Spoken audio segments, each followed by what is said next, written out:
I think I broke a Unlike fiddle Uncle player. Bonsai, we don't have to pay for this by the inch. Yes.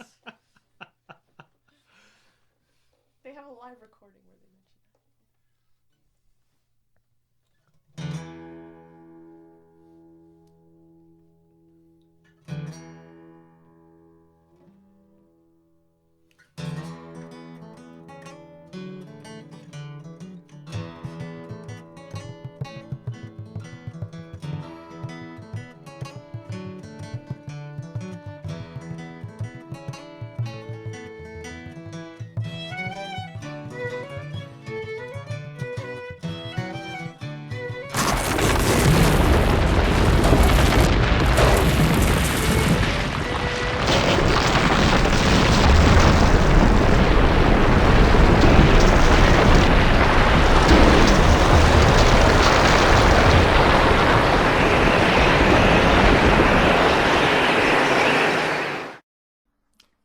We're back. And boy, have we got an episode for today. This is fascinating stuff. So fasten your seatbelts, raise the sails, and let's get through the Wandering Rocks. In the Odyssey, let's start there. There is no Wandering Rocks episode. The reference to Wandering Rocks comes from Circe. Circe is the witch, and she tells Odysseus, you don't want to go there. You're better off to choose between Scylla and Charybdis. Either you're going to lose a few, or you're going to go down the whirlpool and sink. But that's a better choice than the Wandering Rocks, because nobody survives the Wandering Rocks. Now, that's very key. Nobody survives the Wandering Rocks. In this episode, you're going to see that we have all kinds of crashing going on, and even the reader is subject to crashing into the rocks. So this is pretty fascinating stuff. Joyce wants not only for us to get a sense of Dublin and Dublin life, but he also wants the reader to experience crashing into the rocks. Now, one of the things that people complain about with Joyce's work is that it's so complicated, nobody can understand it, you have to have all these references, and we've talked about this before. But the point is that Joyce wanted it to be complex enough to be worth reading so that it would be enjoyable. You can write a simple story, but this has all kinds of wonderful stuff going on, and he wants to entertain you.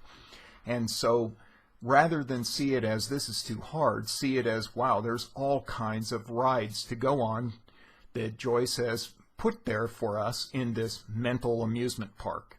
Okay? So let's enjoy it. Now, we have to be careful because Joyce has put rocks for the reader to crash into.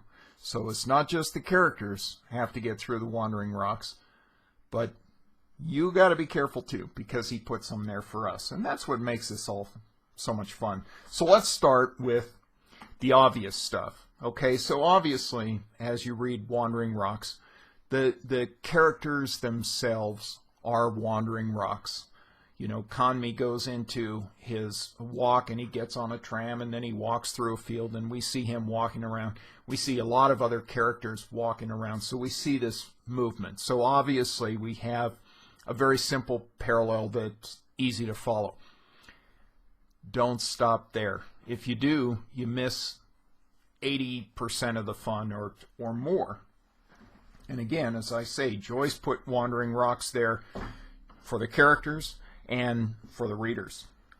Okay, so let's take a look at it. Now, one thing I want to say is in the typical novel, you have scenes that are similar to this, where somebody goes to the store and they say, well, it's a half-hour walk to the store, and on the way there he maybe sees a dog run across the road, or a couple of cars go by, or he stops at a light and waits till it says walk and then goes on.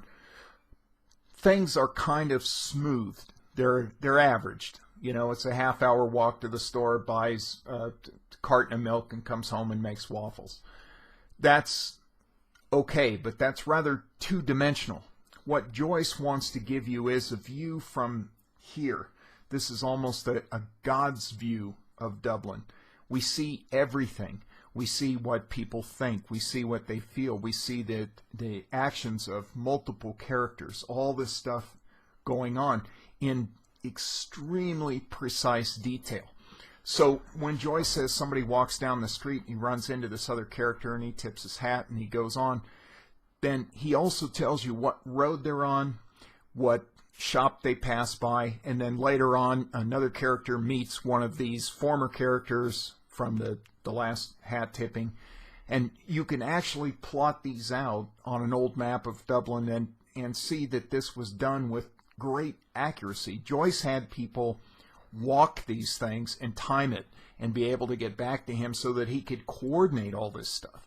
So there is a huge amount of precision in this Wandering Rocks episode. Okay, so this is not just made up. Somebody walks down the street, tips the hat, sees a carriage go by, salutes the guy in the carriage.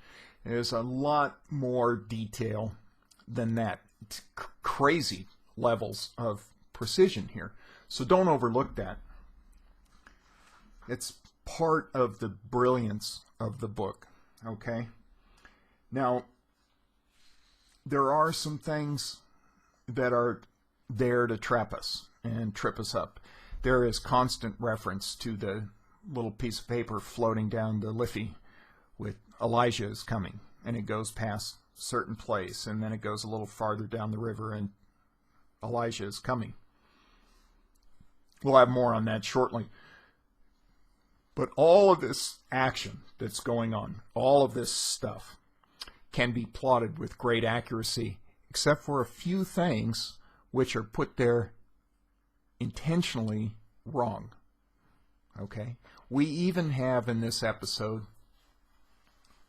a fake priest, or a former priest, who is still representing himself, sort of, as a priest. He's being acknowledged as a priest, sold to us as a priest, but not really one. Okay? So, beware the Wandering Rocks. Now remember the old Copernican model of the planets? Remember that thing where you turn the crank and the planets go around the Earth and the moon, or planets go around the Earth. The planets go around the sun, and the Earth goes around the sun, and the moon goes around the Earth. And Copernicus built this machine with this great precision, and you could crank it, and you could see how the planets that were known at that time, how they would move around this big model. Well, the model wasn't very accurate. It kind of worked for a couple of cranks, but not with any accuracy, because there was a lot of other effects happening. The planets, as they get near each other, they affect the velocity. The planets aren't moving in circles, they move in ellipses, which they speed up and slow down, and that changes the rates. So there's a lot of things that weren't taken into account, so that model was not that accurate. This model that Joyce builds is of supreme accuracy, so keep that in mind, except for a few places where Joyce lies to us. The priest, the false priest, is one. And think about that little piece of crumpled paper that's floating down the Liffey.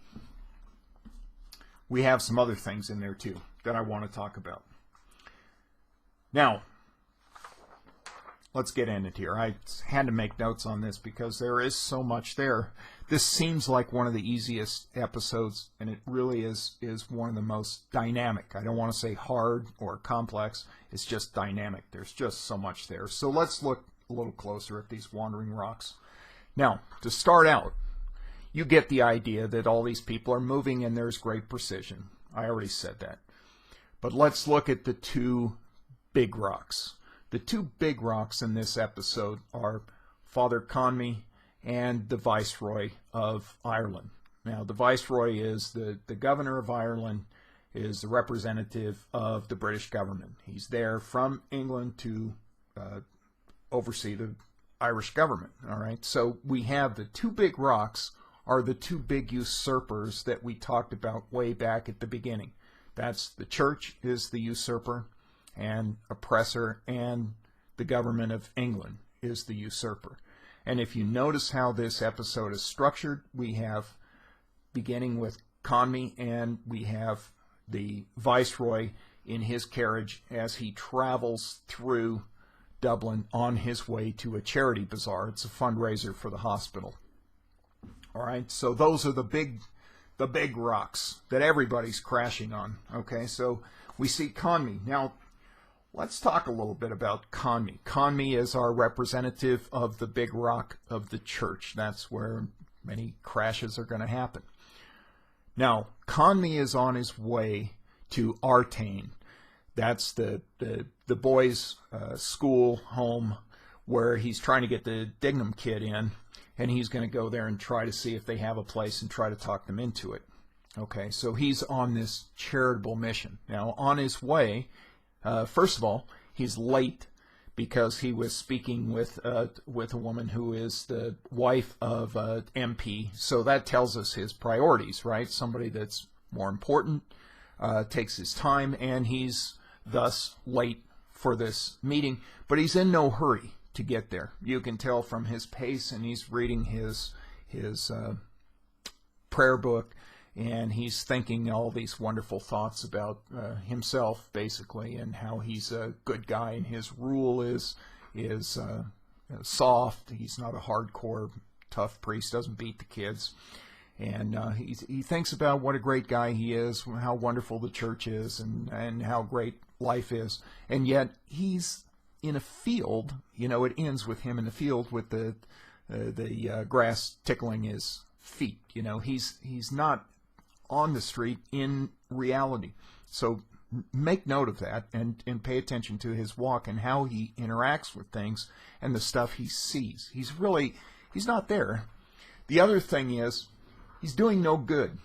He meets the one-legged sailor and the guy's, alms for the veterans, the injured veteran, and he gives him a blessing. He's got nothing for him. He doesn't help him. He doesn't even give him a good word. He just gives him a blessing.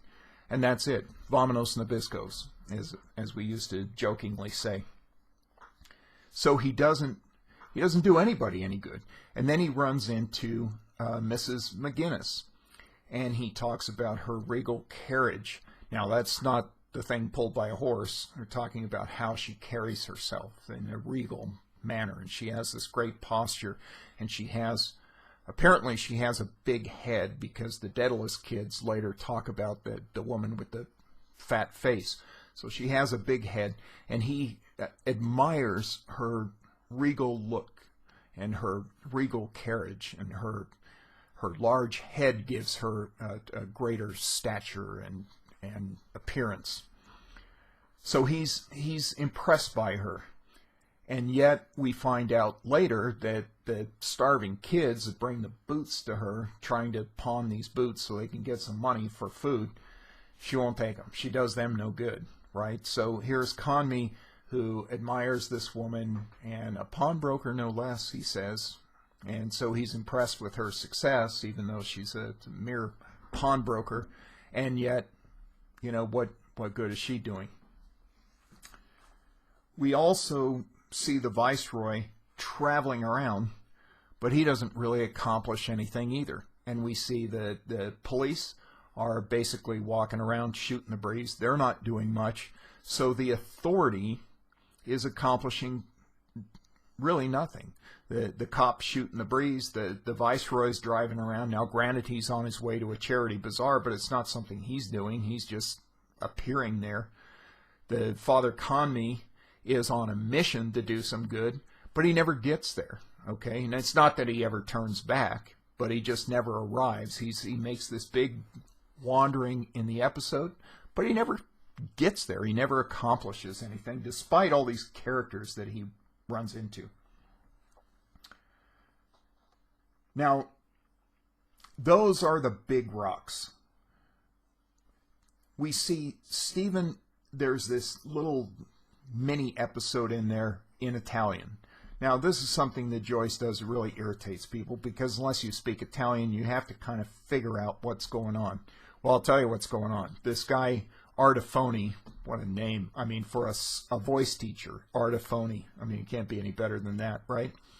Is telling Stephen that, hey, you know, you have a great voice. You can make it in singing. You can make a lot of money in singing. You know, I can book you even. And Stephen doesn't want to do this. Now, there is a wandering rock for Stephen right there. That's a wandering rock that he must contend with. And we're going to see these rocks that people can crash into all throughout. So that little episode in Italian is the voice teacher trying to talk Stephen into singing. Now, Joyce happened to have a great voice. He was encouraged to be a professional singer, and he turned that down and decided that his writing career was not worth sacrificing to a singing career. And if you're going to do it, you got to do it right. And Joyce is one of those guys that's not going to stand on a corner and let you throw dimes at him. If he's going to sing, he's going to do it right. So he decides this is not something he can do. He does it for fun occasionally, but not professionally, even though he probably could have made it as a professional singer. Stephen thus avoids one of the rocks that comes at him to divert him from his writing career. Now, all throughout this episode, you're going to see collisions. People walk into each other. They bump into doors. There's all kinds of crashing that happens where things bump in. There's even, during the exchange with Simon Dedalus and his daughter Dilly, there's the lackey clanging the bell. And there's a bell that comes from another source, which is a counterfeit bell.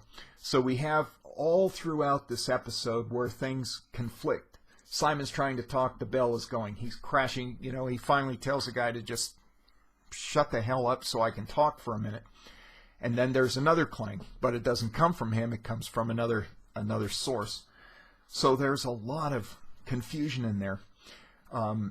There is a mention of Bloom the dentist. So we have a counterfeit Bloom.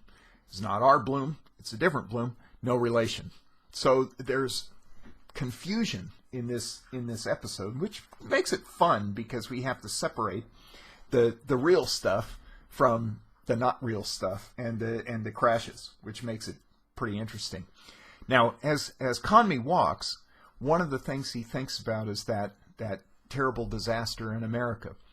Now, this has been referenced earlier. When Bloom gets the paper, he sees this thing about a disaster in America, and there's been several references to this disaster in America. And Conmee says, well, no big deal, perfect act of contrition. Well, over 1,000 people died in this disaster, mostly children. And so for him to dismiss it as, well, no big deal, you know, act of contrition, means they were all, you know, good people, so they all went to heaven. So we can not have to worry about that, right? It was a church group had rented a boat called the General Slocum. You can look this up, Wikipedia. It's very interesting to read about. So this Lutheran church group rents this boat for this annual tour. They go out of New York and they go around New York and sort of do the sights and have a picnic on this boat. So they had chartered the boat. So you have this big church group, a lot of women and children, mostly a lot of children on board. They get out far from land. The boat catches fire. The captain doesn't want to bring the boat to the shore in fear of starting the docks on fire. So he keeps the boat out there. And he was later convicted of negligent homicide or something because he wouldn't bring the boat into the shore out of fear of spreading the fire. So the boat's burning. The people put on the life rafts. The life rafts are filled up with this pulverized cork. And so they've been sitting out in the sun for 10 or 15 years, hanging on these hooks. They're all rotten, so people put the life vests on and they all fall apart. In these days, not very many people could swim. People were working. They had very little time off. They didn't recreationally swim as we do, so very few people could swim. So all these women and children are putting on lifeboats. They fall apart. People dive into the water. They get oil on them. They burn. People died from burns. They were burned alive on the boat. People jumped into the water, drowned. It was, now this is interesting, this was the largest disaster in New York until 9/11. So this was a very big deal at the time. Now, when did it happen?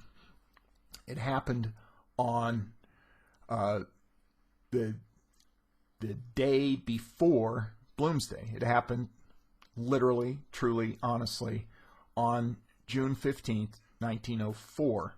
So all these people are seeing it in the paper, this big disaster in America. And earlier, remember, there was references, and somebody says something like, how could this happen in America, the land of prosperity? And this is where all the Irish are going, and they have this horrible disaster. So this is a real thing. It's a General Slocum. It's a big deal. It's a serious thing. But again, we see Comney just, act of contrition. They all went to heaven. So he's got no problem. He has peace about it. We see two characters shopping.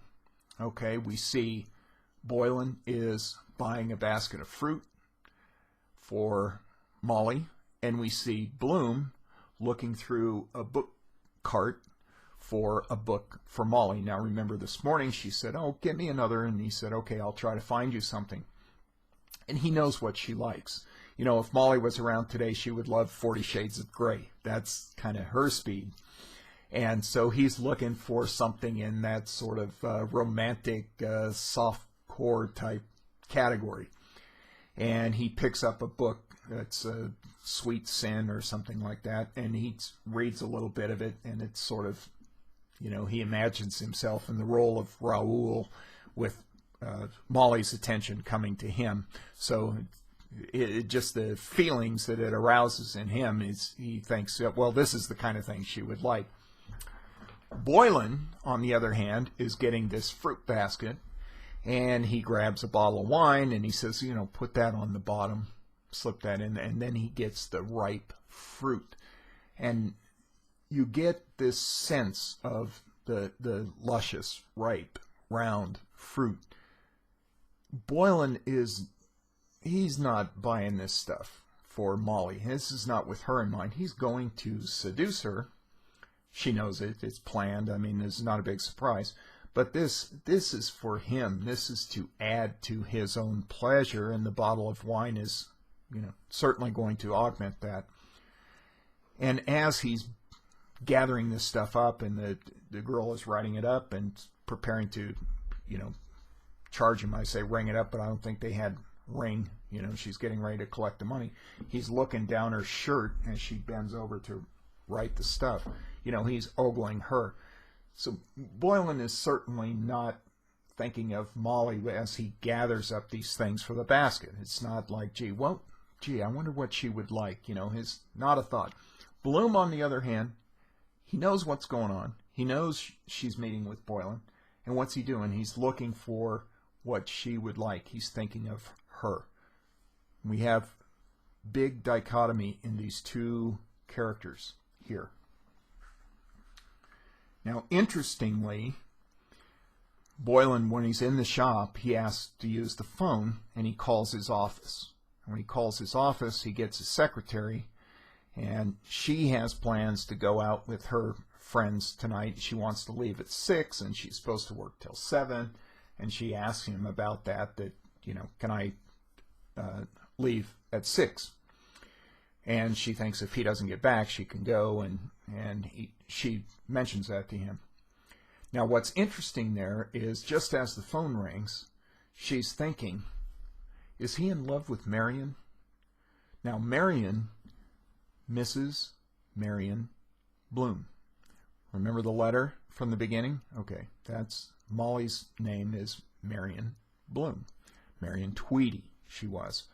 Now, Joyce throws us in to kind of wing us a little bit. Is the secretary aware of this affair? Does the secretary, does she know where he's going? Does she know what's up here?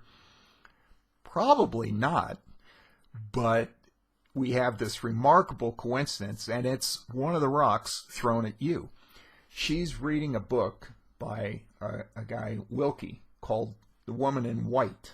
You can look the book up. It's actually a very interesting book. And it has a lot of elements of Ulysses. There's kind of a ghostly appearance. There's an unknown character. There's sort of a confused genealogy. It's a bit like the references to Hamlet that Stephen makes a bit. It's not a father-son thing, but it's interesting in that respect that it has these components. Now, this Woman in White it's sort of famous for being the first detective story written in the late 1800s, I think 1890 or something. And the other thing that's very interesting about it is that the smartest character, and really the one that figures things out and is in the most control, is a woman.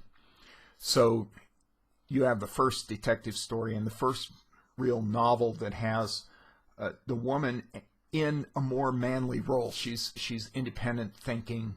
Yes, there were women that were the key characters in many books before, obviously, Little Women, But in this book, the woman is more in what at that time would be a man's role. So it was pretty revolutionary.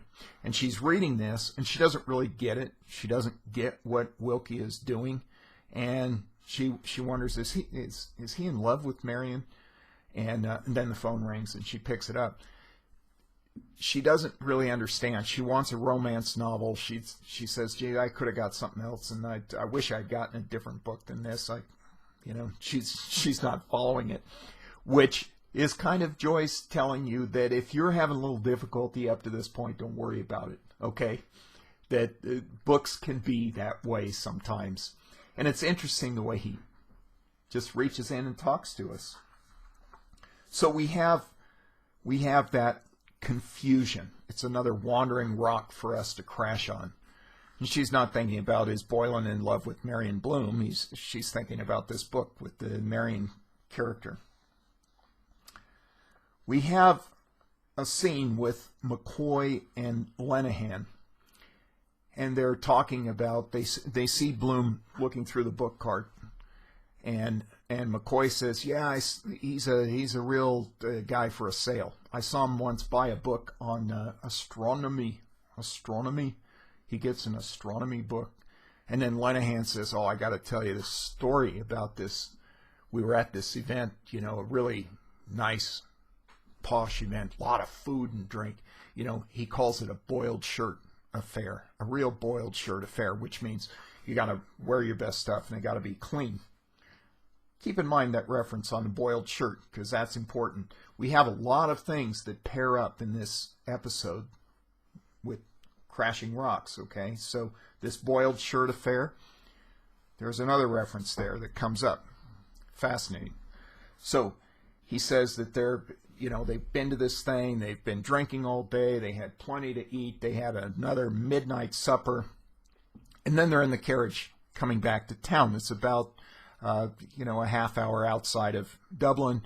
They're riding back, and it's a winter's night, and it's a beautiful night, and they look up, and Bloom's pointing out the stars, and Lenehan is next to Molly, and he's bumping up against her, trying to cop a feel, and they joke about a little star. Oh, Poldy, what's that one? And it's a little pinprick, and then they laugh and say, "Oh, that's not far from the mark," and they joke about that.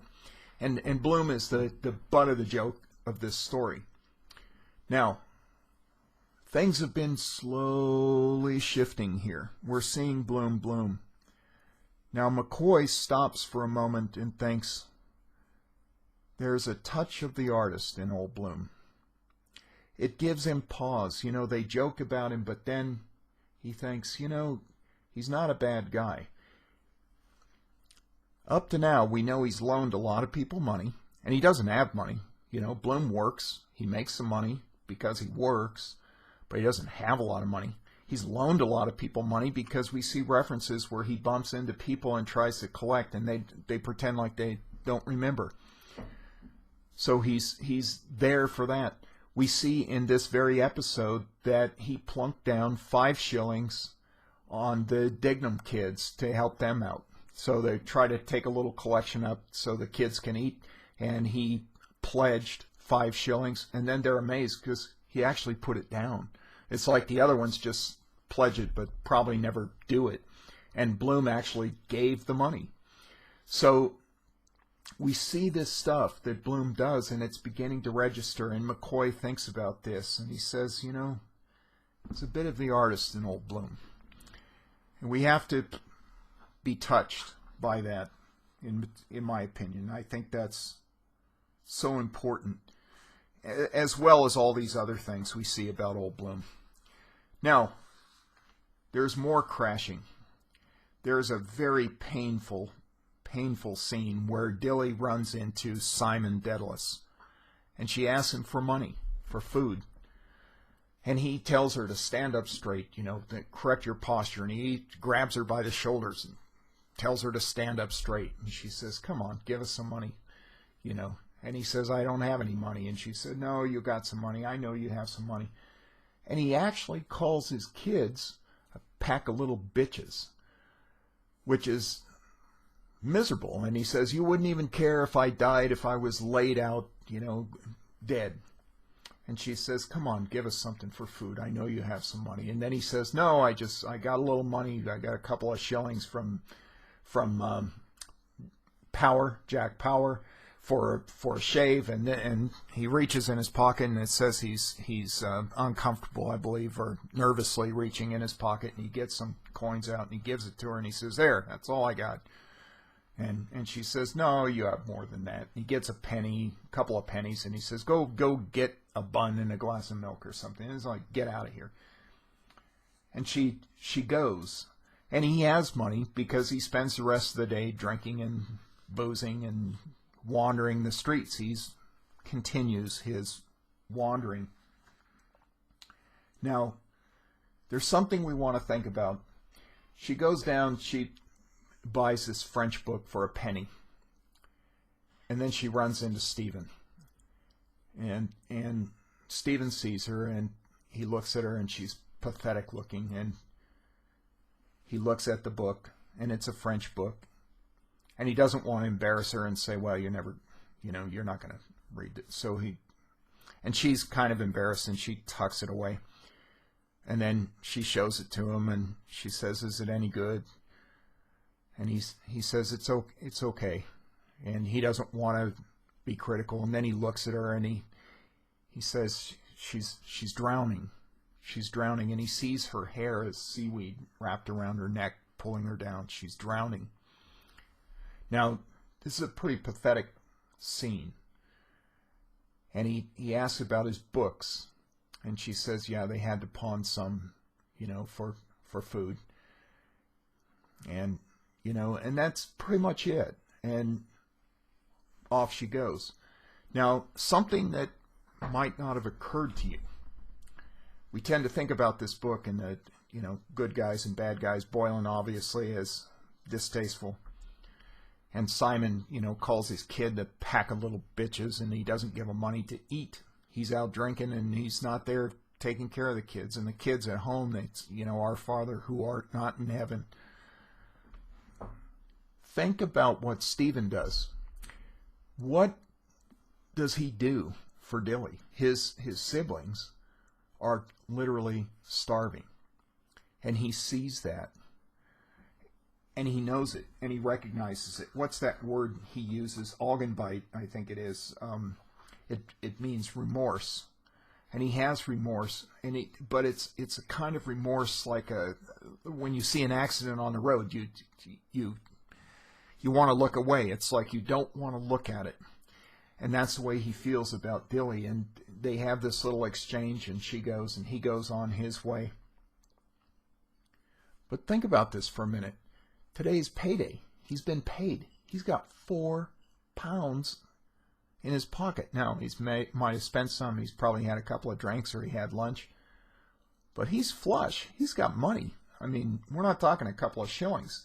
He got £4. He's got some dough on him. He doesn't give her a cent to eat.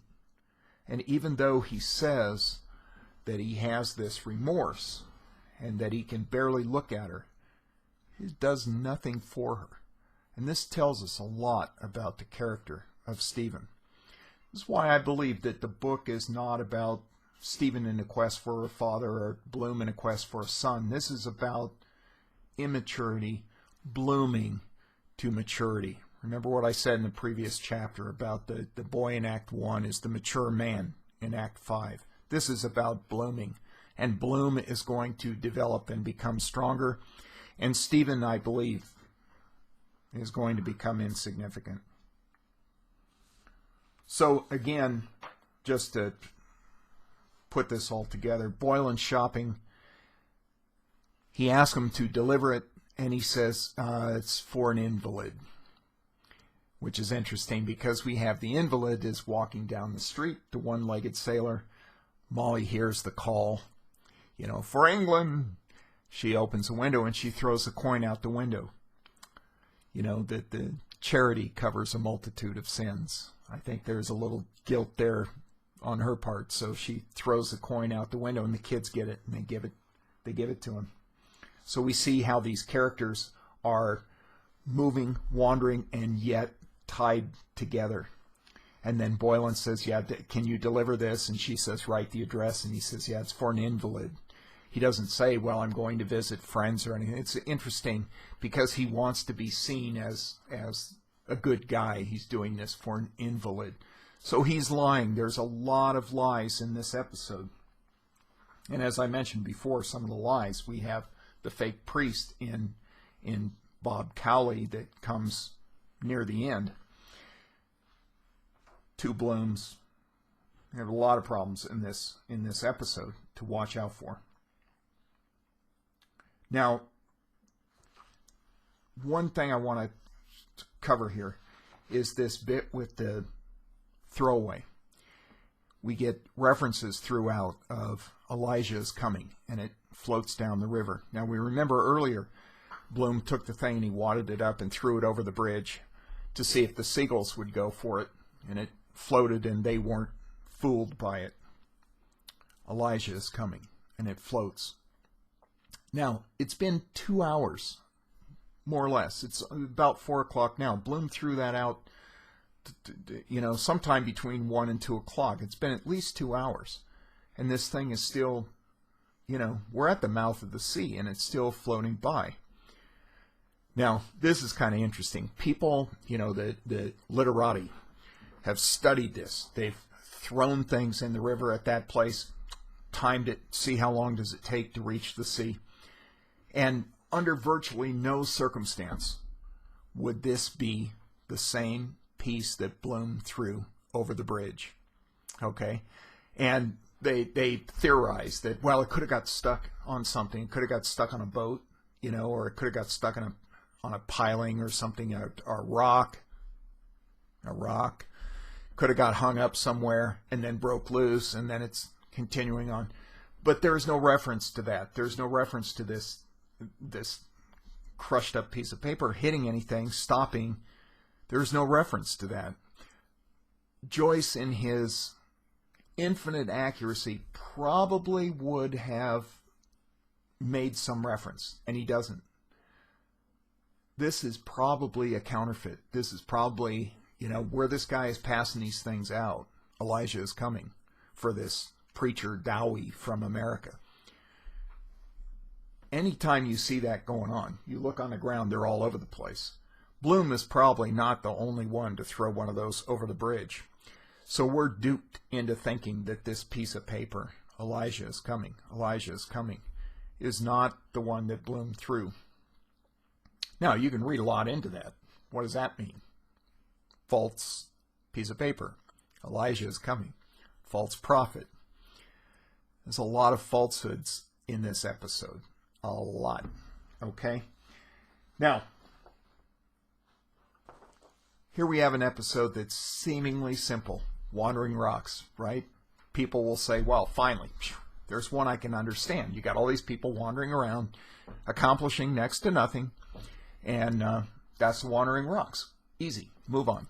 Well, there's way more there than that. Not only do we have the rocks that they're crashing into, we have lies and deception. We have the unreliable narrator. Okay, so beware. There's lies to trick even you. And this piece of paper that's floating down, and we think, oh, I remember that. That's the one, Bloom. Well, it's not. Okay, so the obvious becomes the not so obvious, and what we think is real becomes not real, and there are many lies. Now, one interesting thing here. The viceroy is winding his way through town, and we see people, he's the head of government, right? So they salute, they tip their hat, everybody wants to get a look at him. Neither Bloom nor Stephen see the guy. They don't see him at all. So our two central characters never notice him, which I think is rather interesting. Another thing that I'd like to point out that I think is very interesting is the dataless kids at home. They look in a pot thinking it's food, and it's not. What's in the pot? Boiled shirts. Now, remember the reference, the jokes about Bloom. They were at this event. It was a boiled shirt affair, right? You got to have your best. Everything's got to be super clean. It's a boiled shirt affair. So what? I mean, the kids look in a pot to get something to eat. Boiled shirts. So what's the good, right? And then they find, there's some soup in the other pot, and that's charity of Sister Mary Patrick. Not Conme, not the church, but the nun probably took it out of her own food budget to give them something to eat. So they've been living off the nun while the dad's out drinking and partying. This episode is packed with pathos, packed with things that seem they are but aren't. So you got to be careful, because there's traps even for us. Lies everywhere. But two people who don't see it and aren't fooled are Stephen and Bloom. I hope that was interesting, and I hope that you now will go back and reread this episode, because it's really emotional and there is a lot there. This was fun. Thanks. See you next time.